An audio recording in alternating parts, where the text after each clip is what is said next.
This weekend at Schurler Sundays with Mark Lee Morrison. Generifics. Find my way around this world.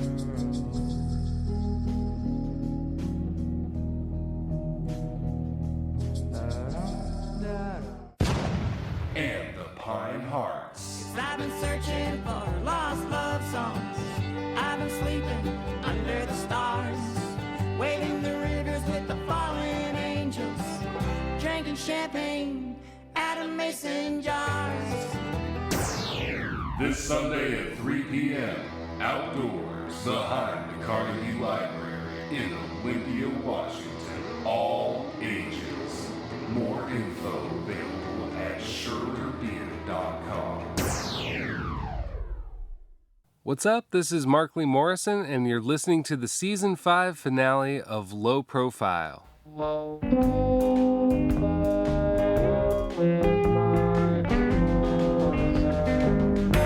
Today, I'm joined once again by my co-host, Madison Nadine, you might remember from the Martin Rev interview last fall.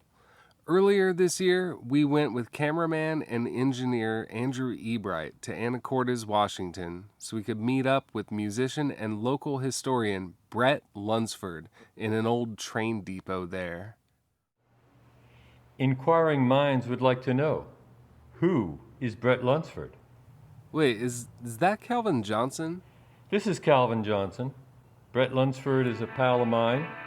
He's actually a Anacortes, Washington native, and currently the director of the Anacortes History Museum, which is very appropriate because he's always been a cultural historian.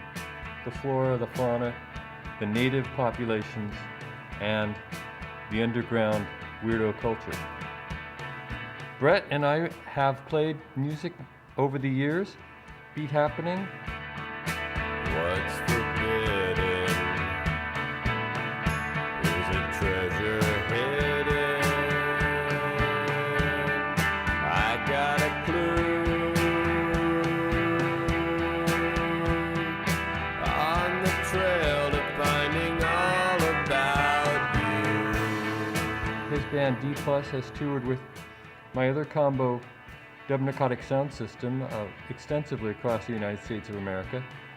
And of course, he was one of the instigators of the What the Heck Festival in Anacortes, where I've performed a few times over the years. Thanks, Calvin. You are welcome. So anyway, Bret recently wrote a book called Sounding for Harry Smith, Early Pacific Northwest Influences. To give a little background on who Harry Smith was, here's the Holy Modal Rounders co-founder, living legend, and returning low-profile guest, Peter Stampfel. Bob Dylan said, if not for the Smith anthology, there wouldn't be a Bob Dylan. The Smith is Harry Smith. The Smith anthology was a 6 LP collection of 78 RPM tracks from between 1927 and 1933, basically folk music taken from what was then called Hillbilly Records, White, and Race Records, Black. The anthology was released in 1952, coincidentally, the first year in which there were no lynchings in the United States, and the year Mad Comics were introduced, and about when rock and roll was born. The anthology has been referred to as the roots of rock and roll. It's the first place I heard Charlie Patton, who taught Howlin' Wolf and Robert Johnson how to play, and Uncle Dave Macon, and the Carter family, and Mississippi John Hurt, and Cajun music, and shape note music, and a lot more. Harry Smith's intention was for the anthology to change the world, and it actually did. For starters, besides changing Dylan's life, it changed mine, and that of countless thousands of others. It made me realize that the world was way more strange and complicated than I had previously thought. Coincidentally, Originally, I first heard the anthology in October of 1956. The anthology paved the way for the music that was introduced to the world via the Coen Brothers film, Oh Brother, Where Art Thou? Besides the anthology, Smith, among other things, made strange films, collected Ukrainian Easter eggs, and paper airplanes, and string games like Cat's Cradle by the thousands. He made thousands of recordings on cassette recorders, reel-to-reels, wire recorders way back in World War II, and studio recordings like the Bugs' first record in 1965. He even used a telephone answering machine. Google him if you want to know more, and listen to the anthology. Maybe it'll change your life too.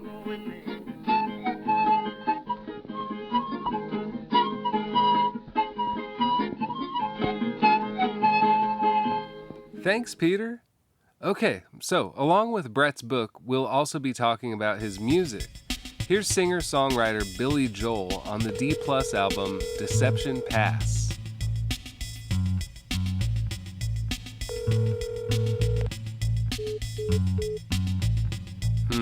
Looks like the call was dropped. Oh well.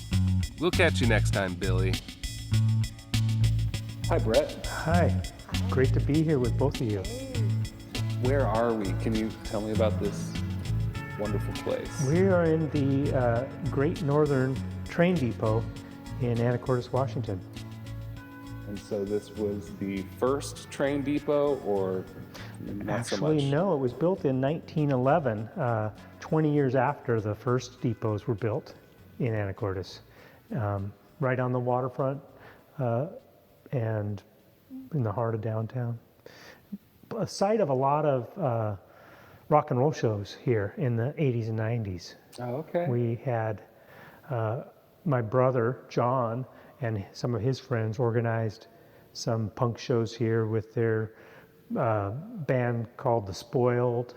Was classmates of mine formed a band, and John's band was called Public Service, and they put on some great shows here. 300 people from high school kids would come, and it was really a different kind of atmosphere. It was before kind of insurance concerns made a lot of venues crack down on events like that, and it was a lot of fun. Then Beat Happening did some shows here with anyone from the Wimps, the Olympia Wimps, not the Seattle Wimps, the Young Pioneers, Girl Trouble, Screaming Trees. So lots of great shows and great memories here. Great. So, yeah, and you've grown up in Anacortes and pretty much remained here. Mm-hmm. Still growing. Still growing.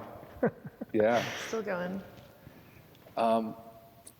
You mentioned Beat Happening. For people who don't know, that was a pretty influential band that you got to take part in. Yes. Yeah, when did that start? I had been living in Tucson, Arizona, because I grew up in Anacortes, but when you're 18 and you're from a small town, you kind of want to get out. Yeah. That's what So- I did. Yeah. We switched spots. Yeah, so I was like going to travel to Mexico. My friend Eric Papperts and I bought a van and drove down through California, it breaking down along the way in different locations. And then in Tucson, I had a family friend that lived there, and so we stayed there for a couple months. And then I went back the next winter. And because there's so many great bands playing and bands touring through, just saw incredible shows, Social Distortion and Circle Jerks and Minor Threat and Husker Du, all playing at this bar called the Backstage. Oh, wow. And thoroughly enjoyed that, and had moved back to to Washington State, and on the way stopped in Olympia and saw a show at the Smithfield Cafe, which had these incredible groups playing, and just as power as some of the hardcore shows I'd been seeing, but not punk in that sense. John Foster and the Pop Philosophers, and Laura, Heather, and Calvin performed at that show, and it was really impressive to me, the power of what they were doing, just with their songs, and I became a big fan of them, and then eventually over the course of the next few months was invited to join the band with Heather and Calvin, and at that point it became Beat Happening.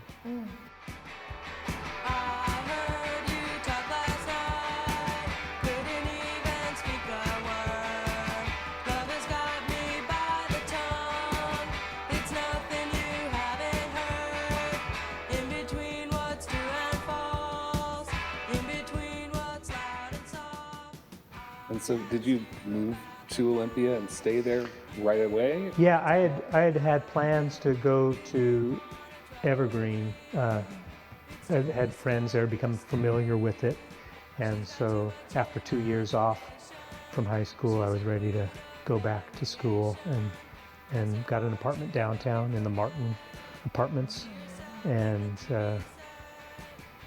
that's just loved the next 5 years there. So you were touring and doing school, or did you you were like, okay, now I'm doing Evergreen, or Yeah. how did Beat Happening and Evergreen overlap, or did they not? Yeah, so we just started doing some shows at parties, and there was a venue that started there downtown called the Tropicana, and we did some shows there and here in the depot, and we did some of our first recordings on the Evergreen campus, produced by Greg Sage, and those were really that was a really influential session, because he just worked this magic that when we heard back what he recorded of us, for me anyway, it's like, oh wow, this is a real band, in a way that when you're just hearing yourself at a party and you're getting those reactions, you're not maybe thinking that there's about the meaning and the significance of the work you're doing. Party. If you could, would you fly away? Stick around for another day. Actually, one of the dares that was part of the formation of the band was Calvin said, well, we're going to go to Japan on tour. So before anybody knew anything, before we had any recordings did you have a set list yet, or?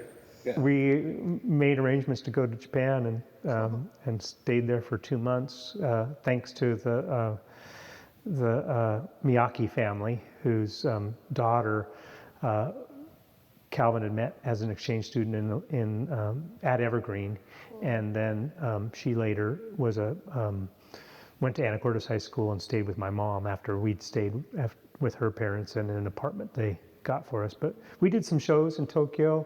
It was one of those things where, just kind of didn't make sense to do, but we did it anyway. And I think it was a bonding for the band as a band that we did some recordings in our apartment, and then got back and did stuff. The chronology of it would be a lot more accurate probably if I were looking at a timeline, because at this point it's quite a ways ago. But I was essentially done with Evergreen in 1987, and then moved back to Anacortes. Come back home. Yeah, and it was the draw was my family was here. I mean, and also I'd been doing kind of, being on tour, seeing creative communities around the country, and around in Japan and Europe anyway. it's intriguing to think about what makes, what's the infrastructure around creativity and the personalities that inhabit that creative environment. And I was thinking about, well, not that I'd outgrown Olympia, but it didn't feel like home, and I was developing a sense at that time that there was a feeling of home that this place marked for me. And so I came back and started working at a little camera bookshop called The Business that my friend Glenn ran, and he was very flexible with absences for tours, and so I would take a few weeks off here and a few weeks off there and a couple months here and travel doing Beat Happening stuff, and then come back home, and eventually I bought that business from him. And I tried to bring all of the things that I learned about community and do-it-yourself culture from Olympia and apply it here. So doing things like the Know Your Own label, which is our little collective endeavor. That's turning 35, right? Yeah, I guess probably, yeah. I think I crunched some numbers earlier. Yeah, that good. Yeah, we should have some sort of celebration. But that's still, it's just so important to me to hear what people are doing creatively and to invite that in myself and in the people that I know. And I think that obviously from your emphasis with this program that you're doing, it's you're showing that interest in what people are doing creatively, and I think that people need encouragement to be creative, because there's a lot of potential stop signs and barriers to doing that. But I really believe that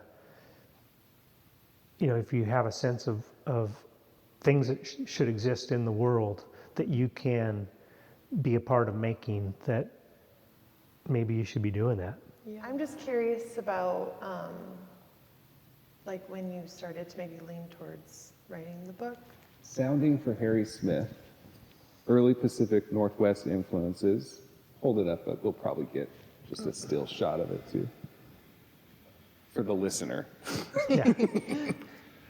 But this is like an intense, heavy work that you.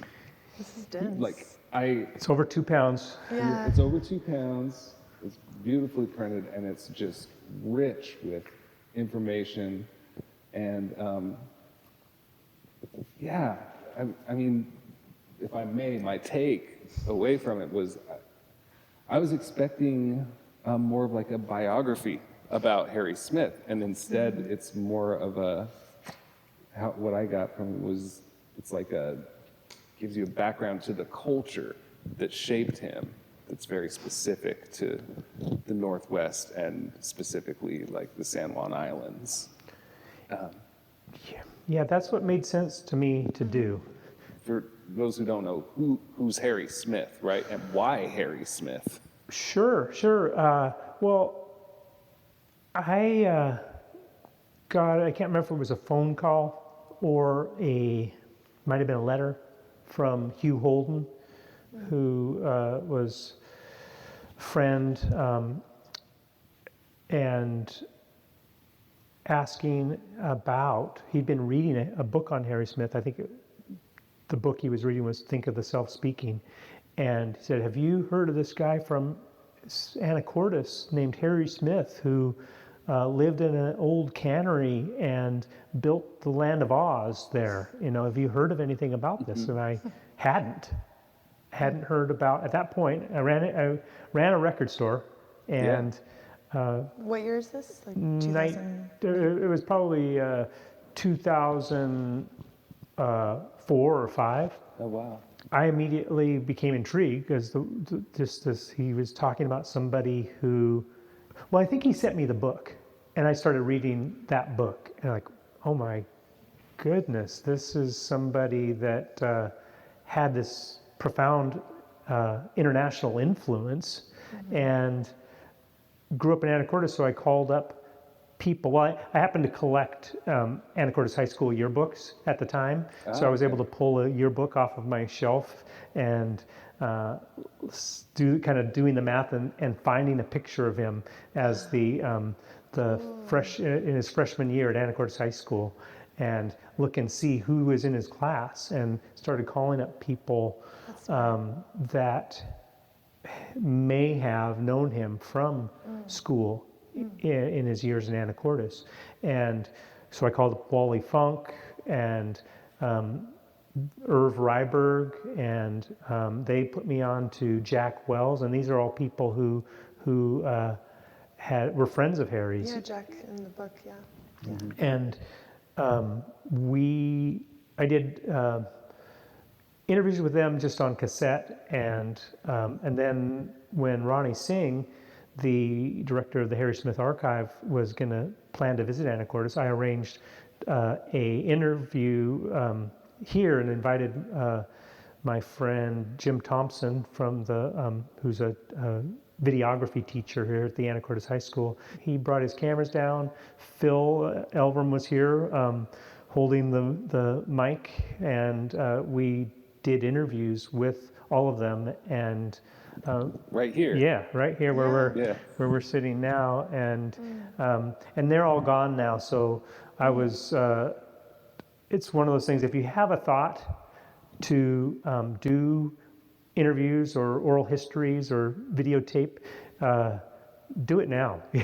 Just grab your phone, hit voice memos, talk to your grandmother, talk to the person that you think, oh, I want to record this conversation. Whether or not you turn it into anything public or not, just to have that, you can't go back and do it afterwards. And so many people I talk to in my work, I've been doing history work in this small town, and so many times the refrain that people say is, "Oh, I wish I'd talked to my grandparents more while they were here." Yeah, because at a certain point in history, we can only kind of assume or refer, and then it's really fascinating, I think, to know the lived experience of people that had direct relation. I think that because sometimes I'm thinking of something different, but the importance of getting the direct story, I think, is just really interesting, especially not knowing Harry too, right? I mean, he's been gone since 91, right? Yeah. And I never knew him. Yeah, it's like, that I just was trying to learn as much as I could about the habitat, the creative community, or the non-creative community. What the nature of growing up here in the 30s and 40s was like for the people who did it, and that was a fascinating subject for me, and I did a number of surveys and other interviews to try to flesh that out. Meanwhile, doing research in old newspapers, and one of the people in town who was legendary was Henrietta Blaisdell, who went by the name One Bubble. When I met her, she was a customer at our camera shop, and she brought a bunch of old negatives in to us to have printed in the darkroom. And spending time, being in a darkroom is a magical environment, because you're working with these negative images that you can't really see, and you're doing a print and watching it come to life in the developer before your eyes, and it's kind of panning for gold. And the imagery that she brought up of her own creative life was really inspiring. And I interviewed her in 1990, and she did these illustrated scrapbooks that were pretty well known on Guimas. She'd bring out her scrapbooks and she'd make these photo albums, then she would annotate them, and made numbers of them over the years. Then as I was looking through them later, discovered here are these obituaries for Harry's parents. Here's this photo of Harry with his friends from the Lummi tribe, posed for a photo that appeared in American Magazine in 1943. And she had clipped that out. She had the only photos that exist that are in the maybe some. I hope some photos will surface and other stories will surface over the course of time about Harry and his youth. But so much of that had been erased, and all that was present were the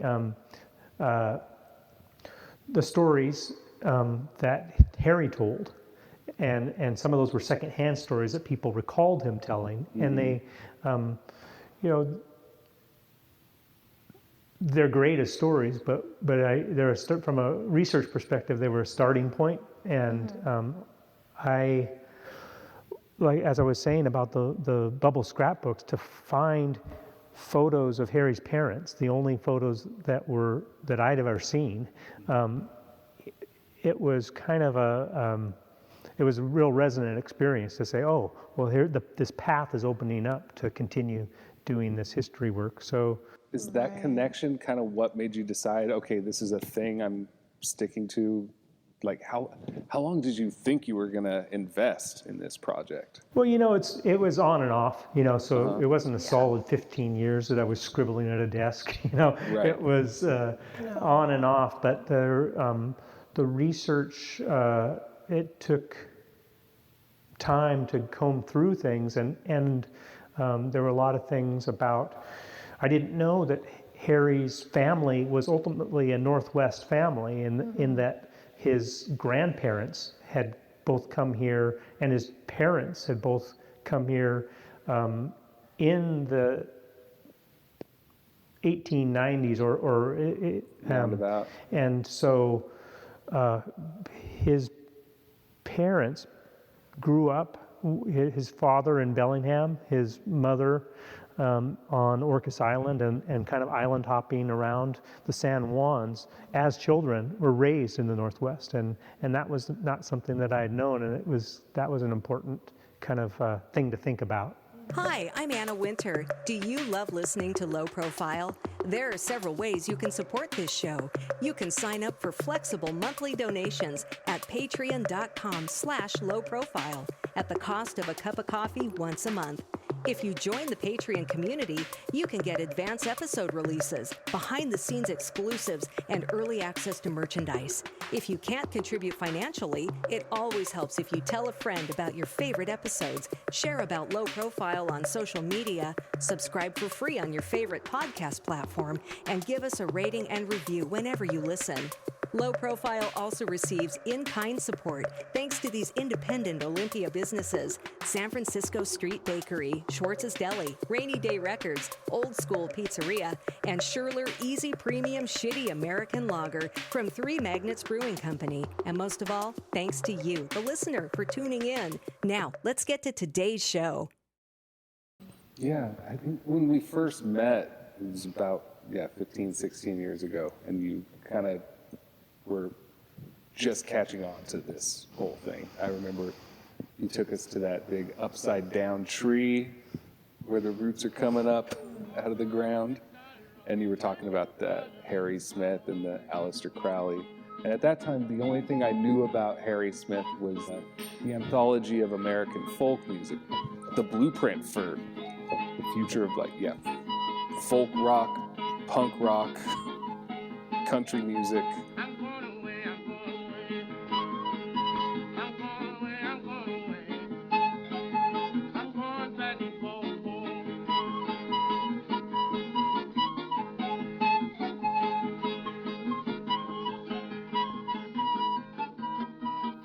Yeah, well, and that I think it's fascinating that people who Harry knew for years never heard him talk about that. In fact, didn't necessarily even know that he was connected to that. He was, when he was in the Village or Naropa, that And granted, that's the pre-internet days, so information is less on your fingertips. But it wasn't something that he was, riding on. Yeah. In terms of his creative endeavors, that's what that he continued to, that he produced the Fugs, that he was involved in other bands that were happening in the 80s, and that he was so involved in the communities and inspired community around him. Yeah. That was something that I saw when I would read the accounts, that people loved him, that he, and they connected with the stories he told, and they stayed with them, and so it's, when you think about the his lifetime accomplishment in that work that was recognized with a Grammy Award near the time, before he died, and he talked about seeing his dream come true. To think about him having a dream and then doing work that involved some degree of alchemy, perhaps, but to see his life's work realized in that way. It made a study of how he became who he was, and that primary question, did he fall out of the sky being this person, or was there a certain things that happened in the nest of Bellingham and Anacortes that helped him become who he was? Yeah, to conceptualize, to even compile and collect and create something in that time period, I think is very, I don't know, sets a precedent, right? Obviously, but I'm that's just very he can't, I don't know, very unique. I don't even, that's. Especially for a teenager. Yeah. To be just so involved with archiving and be so serious about it. Yeah. Set up his museum at the cannery. Yeah. Sounds incredible. Yeah. He's got and then University of Washington came to his teenager's shack of the museum, whatever he called it.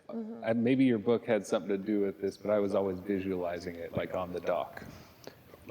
And I think that's another fascinating part of thinking about Harry's boyhood, was what it means to be spending time on this massive dock that's reaching out over the shore of Guimas Channel, and to spend as much time as he did under the dock in his rowboat, collecting things for his museum, and the atmosphere that being under a dock has is it's the way the light is, the way the sound is, that you're hidden, it's interesting to think about that influence. And when he talked about, what was his inspiration to make film, he talked about, just the reflection of light on the water was a primary inspiration to him. Oh my gosh, yeah, his visual art is just a whole nother conversation. Yeah. I love his art, it's so beautiful. And as someone who loves surrealism and Dadaism and expressionism, I can see his love too for the collaging kind of I don't know. I feel like he's just kind of growing and feeding off of that influence too. The working title of the book was using the Allen Ginsberg quote that refers to him as famous everywhere underground, and I thought that had a good ring to it. But the more I learned about how multifaceted his endeavors were, I was just blown away that he was this. If I had been dreaming of a punk rock, do-it-yourself patron saint, I would have never attributed to him anyone, this fictitious person I might have been inventing. I would have never attributed all of Harry's connections and accomplishments to that person, because it would have just been too much, right? Unbelievable. Sure, sure. But in fact, it was. And then he was from my hometown. It's like, okay, you probably need to dig into that. And to read that Jonas Mekas say, oh, somebody's going to research his boyhood. And I thought, oh, well, maybe that's me. Wow. Yeah. So the title you landed on, Sounding for Harry Smith. Yeah, it has it's a wordplay thing where there's Puget Sound and the sound that he worked on, and throwing microphones out of windows to just record what the ambient noise of a particular location, and then what I found myself doing in the research and in the book was, because so much wasn't known, I was taking soundings, fathoming what was present, but at the same time, just telling the story of the place, which of course, trying to follow his studies, which were here we are in the homeland of the Samish people, on an island, also the location of the Swinomish Indian tribal community, and his interest in Coast Salish studies was something that was opens up history to people who are in this place, and you can understand why he was such a deep thinker. He wanted to know where meaning came from, and to spend time as a teenager working on a dictionary of these languages that were the languages of the place. Yeah. And so I thought it made sense to do as much research as I could to bring those influences forward as well. Since doing the book, there's things that I've come across that are like, oh man, if only I found this to put in the book. But that's the nature of anything that you do that's a completed project that is going to have an afterlife, and so I was happy to see things develop. And one of the things that I should have known, but when I was visiting the Watka Museum, in fact, delivering books to the Watka Museum store, we went up to look in the gallery that is that was done in collaboration with the Lummi tribe on tribal history, and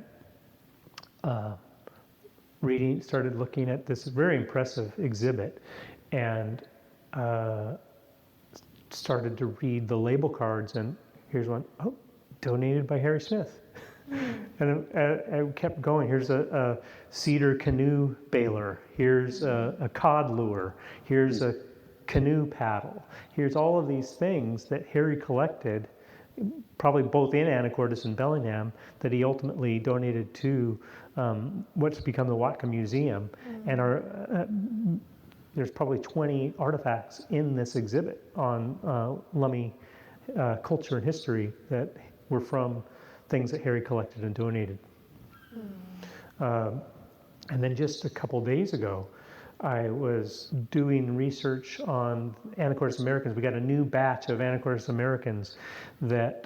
That's a local newspaper. Yeah, the local newspaper. And I went through not just the American, but various high school newspapers and the other non-digitized Daily Mercury, and just kind of painstakingly turned pages and randomly came across stories where Harry or his parents were present. But when you can use a digitized newspaper and do keyword searches, then finding the needle in the haystack becomes a lot more easy. And so this new batch of Americans includes the 1940s through the 60s, and 3 stories that were significant that I came across. I'll tell you now, an exclusive for low profile.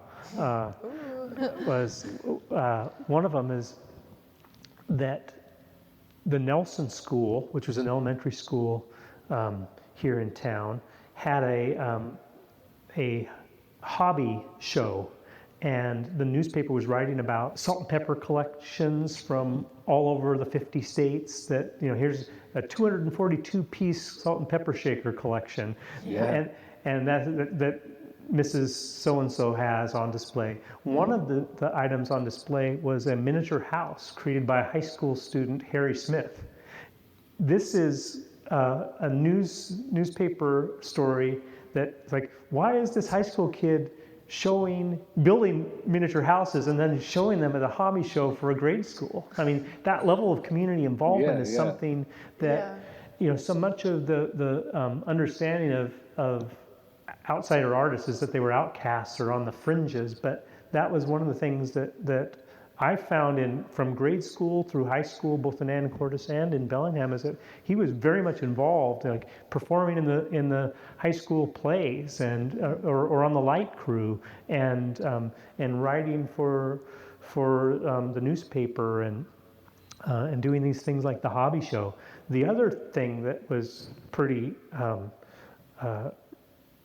was a revelation was that for the women's club in, I think it was March of 1942, right before they moved to Bellingham, Harry and his mom did a presentation to the women's club on Northwest Indians. So that he collaborated with his mother, who was also an expert on the subject, on this presentation. It's like, it shows how that they were, how much the support of his parents was present in the work that he took on.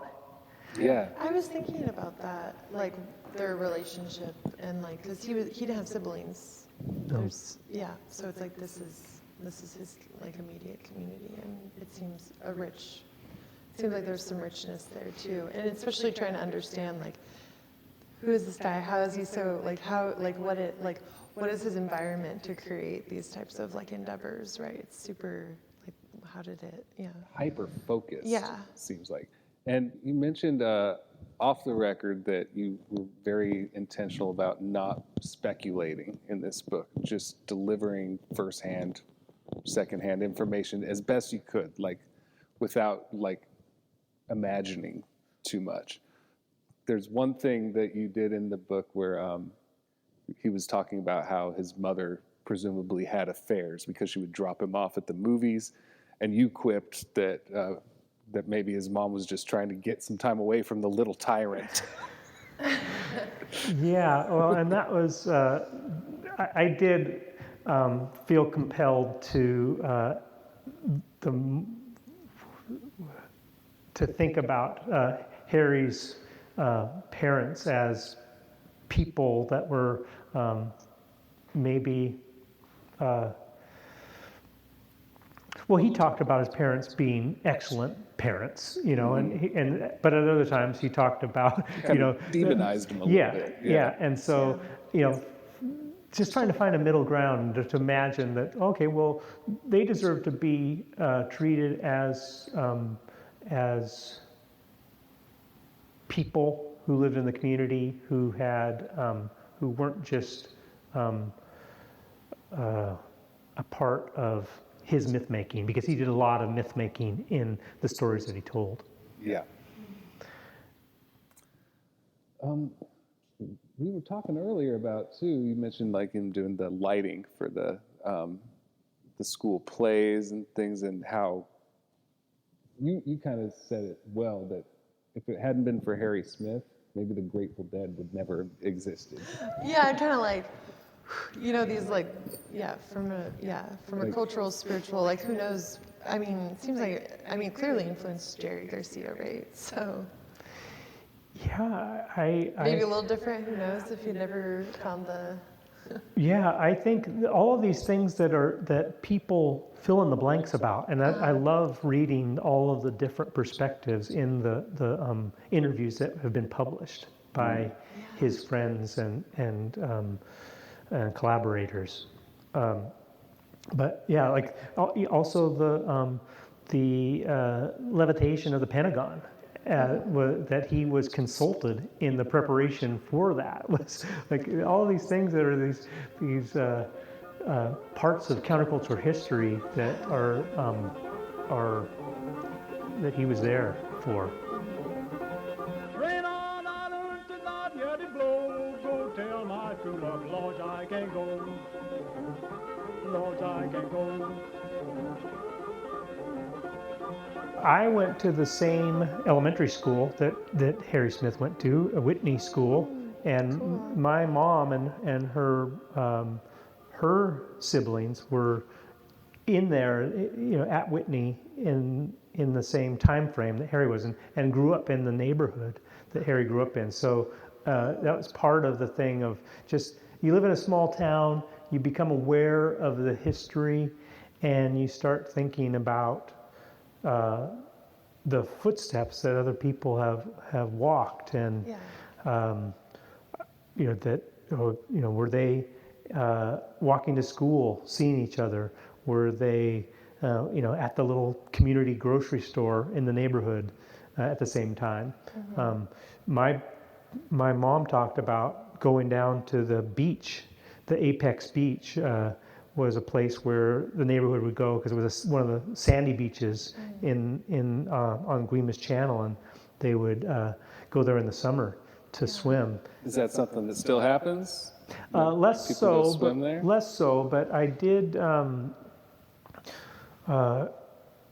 there's a marina where the Apex used to be, and so that I think that beach isn't there, but to the west of the Guimas Ferry Dock, which was the site of the Apex and the Pacific American Fisheries, there's a nice stretch of beach there. It's rocky, but it's a beautiful location.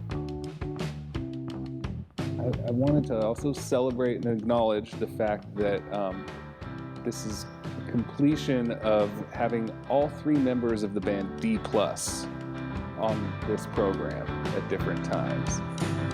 Step on a nail. It never fails to make me wish that I had watched where my feet did fly.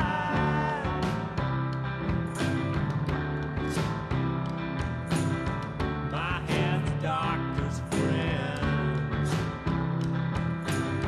This thing will never mend. I've got two choices and neither is good. Take out my pocket knife and cut it out. Cut it out. Cut it out. Cut it out. How did D+ wind up happening? Well, I had been active with Beat Happening, and really I had never thought of myself as being a musician, and kind of still don't. But I was started being interested in following the logic of being in a band that had this, and all the bands I loved where people just, well, I'm just going to do my thing, and I'm like, well, maybe you should think about doing that yourself, Bret. And so some people come naturally to performance, and I didn't. And so it took me to kind of figure out how to overcome, public speaking. Like I remember having a radio show at the campus station at Evergreen Chaos, and just even that, where you're alone in a booth and you're, speaking to an audience of maybe 12 people, that was still, frightening to, like, okay, I have to just do it, and it's just forcing myself to break through those barriers was something I felt I owed myself. And I was beginning to write songs and think about singing when I was still in Beat Happening. But Beat Happening in my mind was so much Heather and Calvin's voice that it didn't make sense to me. It didn't feel right to enter into that with my voice. And so I was thinking about doing my own. And I initially formed the group with Denise Crow and Rich Papritz when I moved back to Anacortes, and we did some recordings and a couple of performances at the business. And then it just kind of went into hibernation. And when I started hanging out with Phil and Carl Blau, who were around Anacortes and the business in the 90s, I just made sense to think about doing music with them. Did you approach Phil Elverum and Carl Blau to join the group? Yeah, I did. Yeah, okay. And you're like you're kind of kind of a curator of the local scene by that point. Well, you run the record shop, you got the record label. Yeah, and we had a studio in the back room, and so they were already hanging out and doing things there, and it just made sense for me to, I want to work with you guys. And it's been a great friendship, and I learned so much about music, and obviously their music is, it's very important to me, their work individually and with their other endeavors, and just great memories, and I'm happy to have been able to pursue that with them. And y'all still get together on occasion? Yeah, I wouldn't, even with Beat Happening, neither band has ever broken up. They just have kind of, they're just slumbering. No shows anytime recently, yeah. No. Yeah. Oh, Beat Happening. Should play soon. That would be cool. Yeah. Maybe one day. Again, maybe. Yeah, who knows? Are you still writing songs? I haven't been as much as I used to, and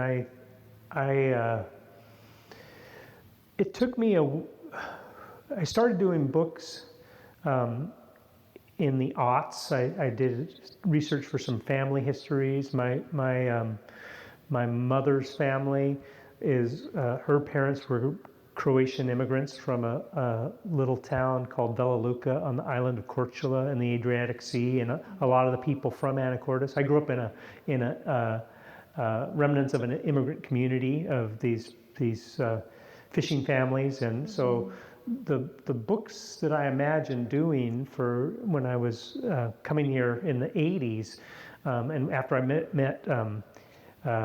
One Bubble, I was thinking about I want to do a book on One Bubble.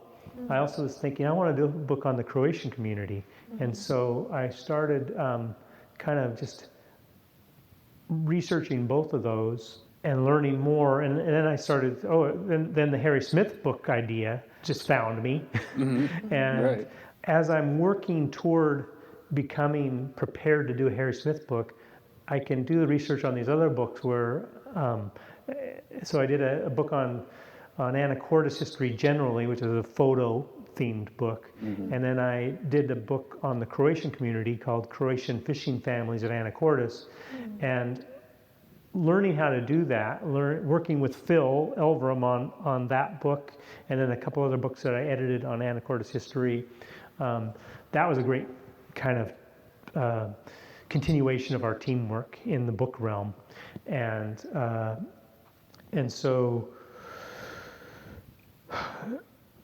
I just kept working my way up to the Harry Smith book, and then the research accumulated, and then I met John Sved, who's a music biographer who's working on a full life biography of Harry Smith that should be out either later this year or next. He's done books on Billie Holiday, Sun Ra, Miles Davis, Alan Lomax, and I met him a few years ago, and he was interested in talking to me about the research I'd done.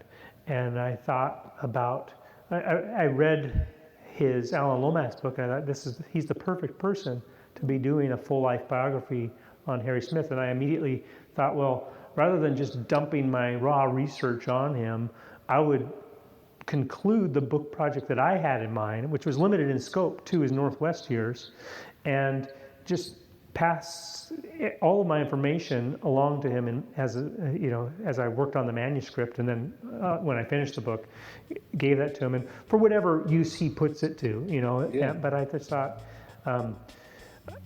me doing my book it freed me to just concentrate on what I wanted to, because the idea of doing a full life biography, all of the things that Harry became, too much for me. And so I was going to go all in on Anacortes and Bellingham in the Northwest era, and talk more about his parents and grandparents, because that's a significant part of the approach I wanted to take.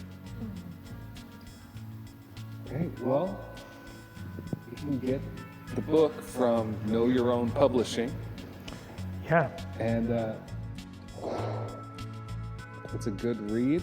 There's a lot to it. And you can find links to all of Bret's various projects over the years and more about Know Your Own Records if you go to this episode's website at lowprofilepodcast.com.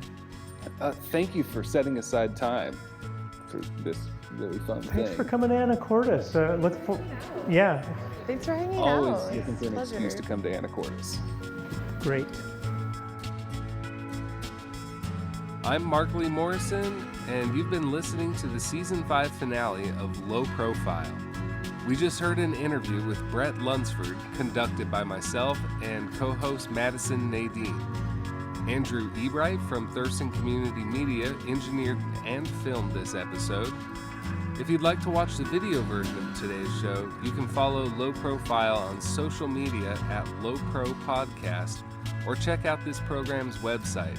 That's lowprofilepodcast.com. You can find more about Bret's book at soundingforharrysmith.com. Much gratitude to Nathan Burko Gibson for painting portraits of all 15 of this season's episodes. If you want more Low Profile in the meantime, I'm still hosting live episodes and concerts at Schurler Sundays in Olympia, Washington for the next 5 weeks. More info about that is at schurlerbeer.com.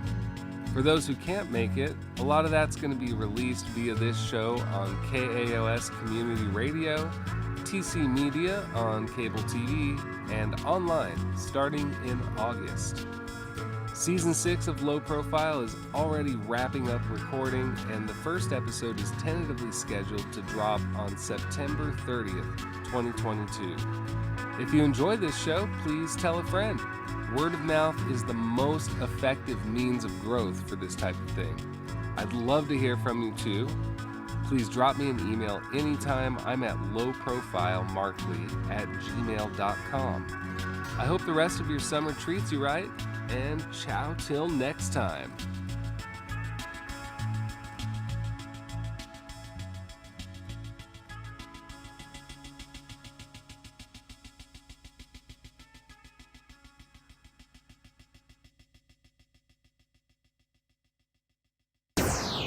This weekend at Schurler Sundays with Mark Lee Morrison.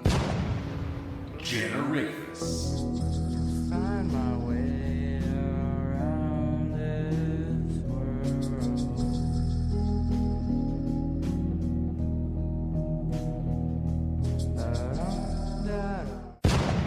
And the Pine Hearts. I've been searching for lost love songs. I've been sleeping under the stars, wading the rivers with the fallen angels, drinking champagne out of mason jars. This Sunday at 3 p.m. outdoors behind the Carnegie Library in Olympia, Washington. All